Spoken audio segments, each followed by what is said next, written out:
പ്രിയമുള്ള വിദ്യാർത്ഥികളെ, ഇന്ന് നമ്മൾ 5ാം ക്ലാസ്സിലെ മലയാളത്തിൻ്റെ അതായത് കേരള പാഠാവലിയുടെ വാർഷിക മൂല്യനിർണ്ണയത്തിൻ്റെ ആൻസർ കീയാണ് ഡിസ്കസ് ചെയ്യുന്നത്.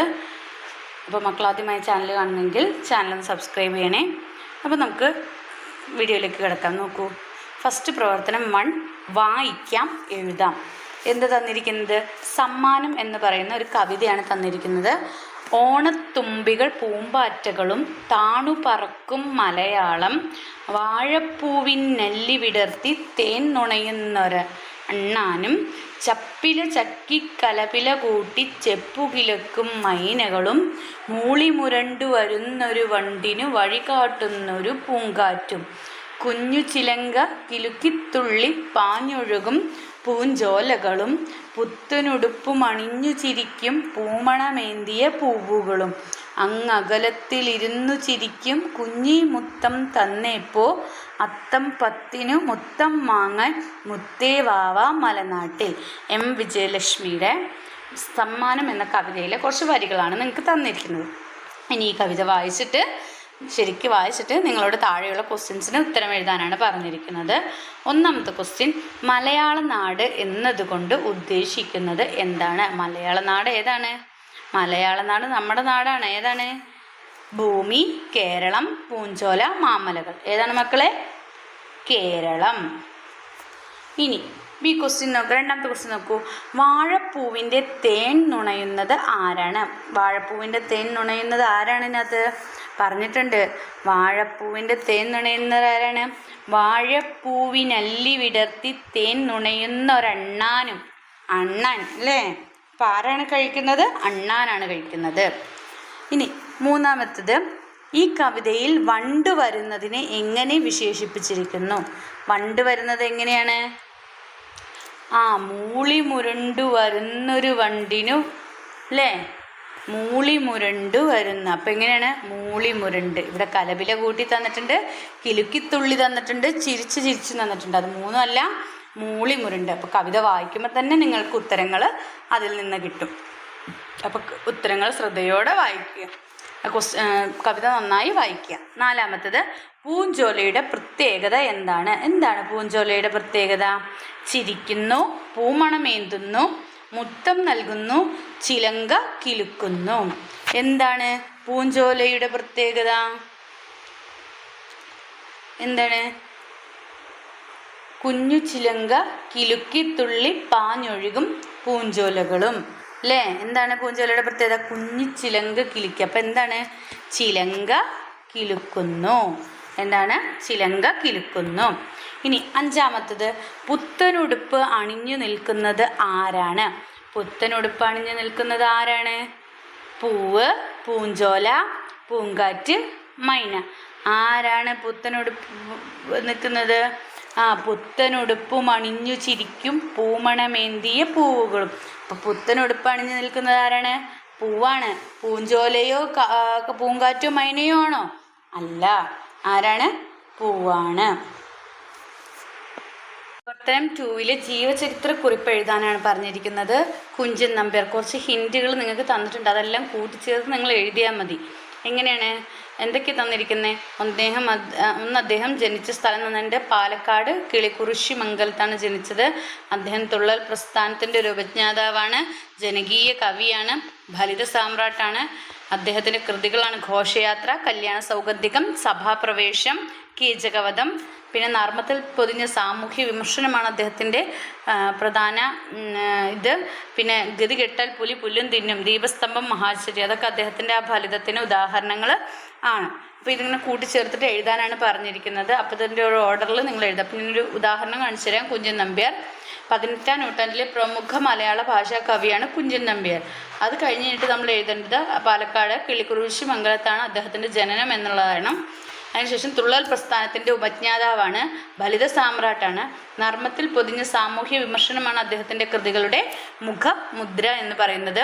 പാലക്കാട് കിളിക്കുറിശി മംഗലത്താണ് അദ്ദേഹത്തിൻ്റെ ജനനം. അതായിരുന്നു ആദ്യം എഴുതേണ്ടിയിരുന്നത്. പിന്നെ അദ്ദേഹത്തിൻ്റെ കൃതികളുടെ അദ്ദേഹത്തിൻ്റെ ഫലിതത്തിന് ഉദാഹരണമാണ് എന്തെന്ന് പറയുന്നത്? ഈ പറഞ്ഞ ഗതികെട്ടാൽ പുലി പുല്ലും തിന്നും, ദീപസ്തംഭം, മഹാശ്ചര്യം എന്ന കാര്യങ്ങളൊക്കെ അതിന് ഉദാഹരണങ്ങളാണ്. അത് എഴുതുക. പിന്നെന്താണ് പ്രധാന കൃതികളാണ്, അദ്ദേഹത്തിൻ്റെ പ്രധാന കൃതികളാണ് ഘോഷയാത്ര, കല്യാണ സൗഗന്ധികം, സഭാപ്രവേശനം, കീചക വധം തുടങ്ങിയവ. അപ്പോൾ ഇത്രയും പറഞ്ഞാണ് നിങ്ങളത് എഴുതേണ്ടത്. അപ്പോൾ ഇതെല്ലാം കൂട്ടിച്ചേർത്ത് അത്യാവശ്യം കാര്യങ്ങൾ എഴുതിയാൽ മതി. ഇനി ബി, പ്രാചീന കവിത്രയത്തിൽ പെടാത്തത് ആര്? പ്രാചീന കവിത്രയത്തിൽ പെടാത്തത് ആരാണെന്നാണ് ചോദിച്ചിരിക്കുന്നത്. ചെറുശ്ശേരി, വള്ളത്തോൾ, കുഞ്ചൻ നമ്പ്യാർ, എഴുത്തച്ഛൻ. ആരാണ് പ്രാചീന കവിത്രയത്തിൽ പെടാത്തത്? വള്ളത്തോളാണ്. കവിത്രയങ്ങൾ എന്ന് പ്രാചീന കവിത്രയങ്ങൾ എന്ന് പറഞ്ഞാൽ ചെറുശ്ശേരി, കുഞ്ചൻ നമ്പ്യാർ, എഴുത്തച്ഛനാണ്. അപ്പോൾ അതിൽ പെടാത്ത ആളാരാണ്? വള്ളത്തോളാണ്. ഇനി പ്രവർത്തനം 3, ഒരു സംഭാഷണം എഴുതാനാണ് പറഞ്ഞിരിക്കുന്നത്. കിള്ളിയർ കാവൽ കിടന്ന കുടിലിനുള്ളിൽ അമ്മൂമ്മയും പെരുമ്പാവും മറ്റാർക്കും മനസ്സിലാവാത്ത ഭാഷയിൽ പരസ്പരം സംസാരിച്ചു കൊണ്ടിരുന്നു. അവർ സംസാരിച്ച കാര്യങ്ങൾ എന്തെല്ലാമായിരിക്കും? സങ്കല്പിച്ചെഴുതുക. അപ്പോൾ മുത്തശ്ശിയുടെയും അമ്മൂമ്മയുടെയും പെരുമ്പാമ്പിൻ്റെയും തമ്മിലുള്ള സംസാരം, അവർ സംസാരിച്ചത് എന്തൊക്കെയാണ്? കിള്ളിയാർ കാവൽ കിടന്ന കുടിലിനുള്ളിൽ അമ്മൂമ്മയും പെരുമ്പാമ്പും മറ്റാർക്കും മനസ്സിലാവാത്ത ഭാഷയിൽ പരസ്പരം സംസാരിച്ചു കൊണ്ടിരുന്നു എന്നാണ് പറഞ്ഞത്. അപ്പോൾ അവർ സംസാരിച്ച കാര്യങ്ങൾ എന്തൊക്കെയായിരിക്കും എന്നാണെന്ന് എഴുതേണ്ടത്. അപ്പോൾ അത് എഴുതേണ്ടത് എങ്ങനെയാണ്? ഒന്ന്, അതിൽ നന്നായിട്ട് പരസ്പര തുടർച്ചയായിട്ടുള്ള കാര്യങ്ങൾ എന്തൊക്കെയാണ് അവർ പറയുന്നത്, പിന്നെ നല്ല ഭാഷ ഉപയോഗിച്ചിട്ടുണ്ടോ, അവരുടെ ശൈലികൾ, അതൊക്കെയാണ് അതിൽ വരേണ്ടത്. അപ്പോൾ അതൊക്കെ നോക്കി നിങ്ങൾ എന്ത് ചെയ്യണം? ഒരു സംഭാഷണം എഴുതാനാണ് പറഞ്ഞിരിക്കുന്നത്. പ്രവർത്തനം 4, വിശകലന കുറിപ്പ് എഴുതാനാണ് പറഞ്ഞിരിക്കുന്നത്. പാരിടം ഒന്നായി കാണും നേട്ടം, പാറട്ടെ മീതയൻ കൊച്ചുപട്ടം. ഏകലോകം എന്ന ആശയത്തെയാണല്ലോ പട്ടം മുന്നോട്ട് വയ്ക്കുന്നത്. അപ്പോൾ പട്ടം പറപ്പിക്കട്ടെ എന്ന കവിതയെ വിശകലനം ചെയ്ത് കുറിപ്പ് തയ്യാറാക്കാനാണ് പറയുന്നത്.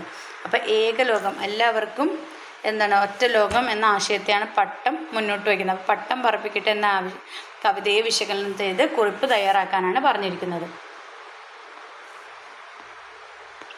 വിശകലനക്കുറിപ്പ് എങ്ങനെ എഴുതണമെന്ന് നമുക്ക് നോക്കാം. പി കുഞ്ഞിരാമൻ നായർ, ആദ്യം ആരുടെ കവിതയാണ് അതെന്ന് പറയണം. പി കുഞ്ഞിരാമൻ നായരുടെ കവിതയാണ് പട്ടം പറപ്പിക്കട്ടെ എന്നത്. ഈ കവിതയിൽ പട്ടത്തെക്കുറിച്ചും മനുഷ്യരെക്കുറിച്ചുമാണ് പറയുന്നത്. ഉയർന്നു പറക്കുന്ന പട്ടം ഭൂമിയെ ഒന്നായി കാണുന്നത് പോലെ നമുക്കും ഈ ലോകത്തെ ഒന്നായി കാണാൻ കഴിയണം. പട്ടം ഭൂമിയെ കാണുന്നത് പോലെ തന്നെ നമുക്കും എന്താവണം? ഈ ഭൂമിനെ ഒന്നായിട്ട് കാണാനായിട്ട് സാധിക്കണമെന്നാണ് ഈ കവിതയിൽ പറയുന്നത്. നമുക്കും ലോകത്തെ ഒന്നായി കാണാൻ കഴിയണം. ഭൂമിയിൽ ഓരോ ഇടങ്ങളിലായി വസിക്കുന്ന നമുക്കിടയിൽ ഇപ്പോഴും വിഭാഗീയതയുണ്ട് അല്ലേ?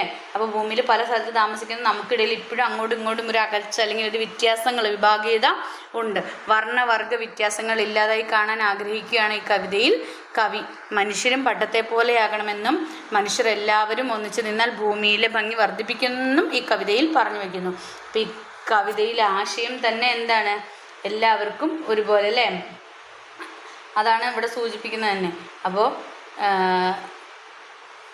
അപ്പോൾ ഈ കവിതയിൽ പറഞ്ഞു വയ്ക്കുന്നത്. അപ്പോൾ എല്ലാവരും ഒന്നിച്ച് മനുഷ്യരും പട്ടത്തെ പോലെ ആവണമെന്നും മനുഷ്യരെല്ലാവരും ഒന്നിച്ച് നിന്നാൽ ഭൂമിയുടെ ഭംഗി വർദ്ധിപ്പിക്കുമെന്നും ഈ കവിതയിൽ പറഞ്ഞു വയ്ക്കുന്നു. അങ്ങനെ ഒരു കുറിപ്പ് വിശകലന കുറിപ്പ് തയ്യാറാക്കാനാണ് പറഞ്ഞത്. അപ്പോൾ ഏകലോകം എന്നൊരാശയത്തെയാണ് ഈ കവിത മുന്നോട്ട് വയ്ക്കുന്നത്. അപ്പോൾ ഇത് പറഞ്ഞ് നിങ്ങൾ ഇതുപോലെ കുറച്ചുകൂടി വിശദീകരിച്ച് നിങ്ങളുടേതായ ഓൺ വേർഡ്സിൽ നിങ്ങൾക്ക് എഴുതാം. ഇനി പ്രവർത്തനം 5 നോക്കൂ. കുറിപ്പ് തയ്യാറാക്കാനാണ് പറഞ്ഞത്. വിശാലമായ ലോകത്തിൽ നിന്ന് കണ്ണുകളെ മണ്ണിനുള്ളിലേക്ക് ചുരുക്കിയപ്പോൾ ഞങ്ങളൊരു മായാലോകം തന്നെ കണ്ടു. മണ്ണിനിടയിലെ ലോകം, ഇതാ ഒരു മായാലോകം എന്ന ഭാഗത്തിൽ ഡോക്ടർ ബീവിനുണ്ടായ അനുഭവം നിങ്ങൾ ഓർക്കുന്നുണ്ടല്ലോ. നിങ്ങളുടെ വീടിന് ചുറ്റുപാടുമുള്ള വിവിധ കാഴ്ചകൾ നിങ്ങൾ നിരീക്ഷിച്ചിട്ടുണ്ടായിരിക്കുമല്ലോ.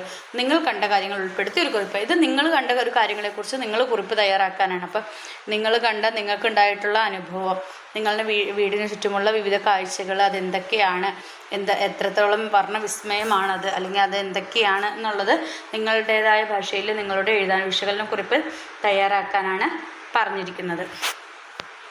ഇനി അടുത്തത് ബി, ഒരു ക്വസ്റ്റ്യൻ ചോദിച്ചിരിക്കുകയാണ്. ഇതാ ഒരു മായാലോകം എന്ന പാഠഭാഗം ഏത് കൃതിയിൽ നിന്നും എടുത്തിട്ടുള്ളതാണ്? എന്താ ചോദിച്ചിരിക്കുന്നത്? ഇതിൽ ചോദിച്ചിരിക്കുന്നത് ഇതാ ഒരു മായാലോകം എന്ന പാഠഭാഗം ഏത് കൃതിയിൽ നിന്നും എടുത്തിട്ടുള്ളതാണ്? ഏതിൽ നിന്നാണ് മക്കളെ? പ്രകൃതി ഒരു സ്നേഹിത, മണ്ണും മനുഷ്യനും, ബാലഹൃദയം, മണ്ണിൻ്റെ കിനാവുകൾ. ഏതാണ്? മണ്ണും മനുഷ്യനും എന്ന കൃതിയിൽ നിന്നും എടുത്തിട്ടുള്ളതാണ് ഇതാ ഒരു മായാലോകം എന്ന പാഠഭാഗം. ഇനി പ്രവർത്തനം 6 നോക്കാം. ഡയറി കുറിപ്പ് തയ്യാറാക്കാനാണ് പറഞ്ഞിരിക്കുന്നത്. ഡയറി കുറിപ്പ് തയ്യാറാക്കുമ്പോൾ നമുക്ക് നോക്കാം. പ്രവർത്തനം 6 വായിച്ച് നോക്കാം. പൂവും കൊച്ചുകുട്ടിയും തമ്മിലുള്ള സൗഹൃദമാണല്ലോ കടലോളം സ്നേഹം എന്ന യൂണിറ്റിൻ്റെ പ്രവേശകത്തിൽ നാം കണ്ടത്.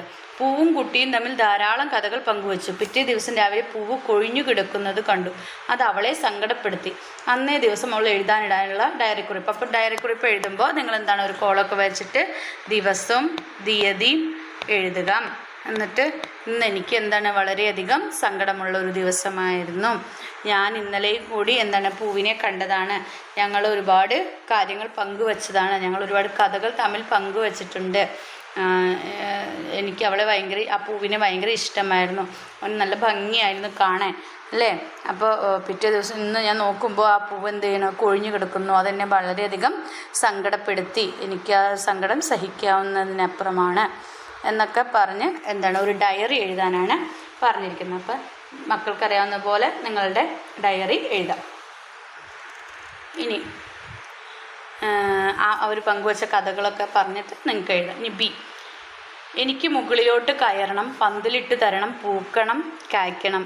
ആരുടെ വാക്കുകളാണിത്? ഇത് ആരുടെ വാക്കുകളാണ്? മത്തൻ, കയ്പവള്ളി, തെങ്ങ്, പപ്പായ. ആരുടെയാണ്? എനിക്ക് മുകളിലോട്ട് കയറാം, പന്തലിട്ട് തരണം, പൂക്കണം, കായ്ക്കണം. ഇത് ആരുടെ വാക്കുകളാണ്? കയ്പവള്ളി. ആരുടെയാണ്? കയ്പവള്ളിയുടെ വാക്കുകളാണ്. അപ്പോൾ ഇത്രയൊക്കെയാണ് നിങ്ങളുടെ ആൻസർ കീയിലുള്ളത്. അപ്പോൾ മക്കൾക്ക് ഈ വീഡിയോ ഉപകാരപ്രദമായെന്ന് വിചാരിക്കുന്നു. വീഡിയോ ഉപകാരപ്രദമായെങ്കിൽ ലൈക്ക് ചെയ്യുക, ഷെയർ ചെയ്യുക. അതുപോലെ ആദ്യമായി ചാനൽ കാണുന്നവരുണ്ടെങ്കിൽ ചാനൽ സബ്സ്ക്രൈബ് ചെയ്യണേ. Then see you again. Thank U.